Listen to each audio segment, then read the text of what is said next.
All right, folks, it's Back in Action here. In this video, we are going to go through the algebraic tests to test for symmetry for our polar equations. Now, in the previous videos, I have alluded to symmetry for many of our shapes, specifically the cardioids and the limacons, and how we can graph those if we understand their symmetry.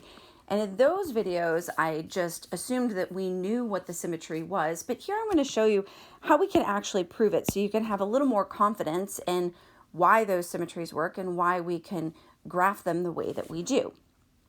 Now, you will be expected to know each of these techniques for testing for the different types of symmetry. These won't be provided to you, but the processes are really pretty simple. So on this first one, if we wanted to test for polar axis symmetry, remember we're thinking of that as the x-axis, what we would do in our equation is we would replace our theta with a negative theta and then simplify, okay? So from the previous pages on page 13, example 3b, we had the equation r equals 3 cosine theta. And we want to test that and actually prove that it has polar axis symmetry.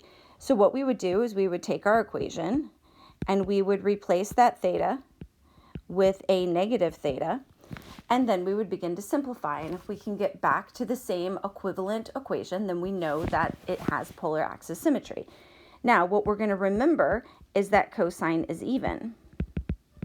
And from our discussions earlier in the year, if cosine is even, we know that we can drop that theta.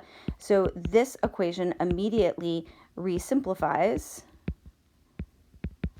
to, or gets rewritten, not really resimplifies, simplifies to the exact same thing. So since we got back to where we wanted and where we started, then we know that this equation has polar axis symmetry.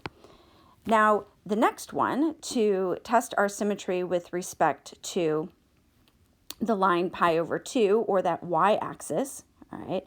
So to do that symmetry test, this one's going to require a little bit more work. We're going to replace our theta with a pi minus theta. This is going to be a good review of our sum and difference formulas.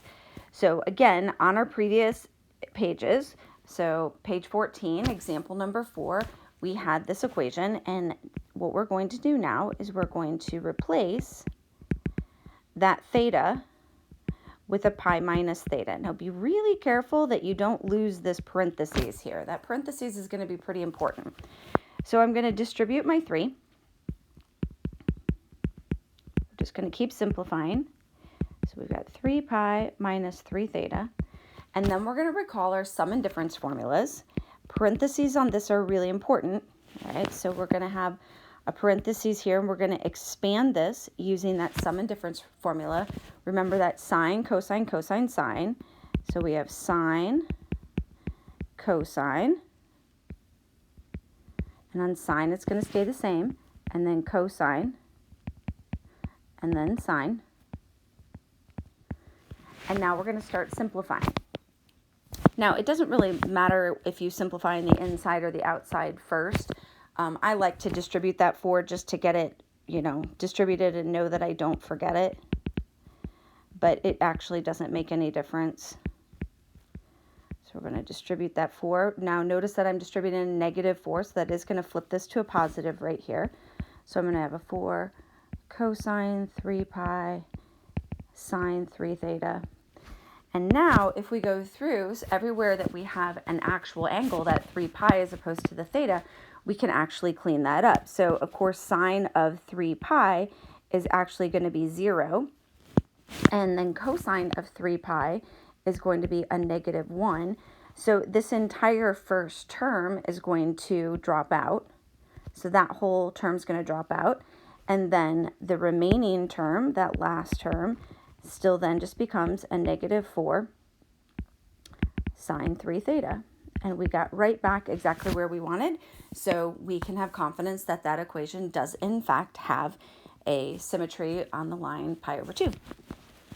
Our last symmetry test that we're going to do is symmetry with respect to the pole. Remember, that's what we're thinking of as origin. And you have 2 choices. And the first choice is to replace the r value with a negative r and then simplify.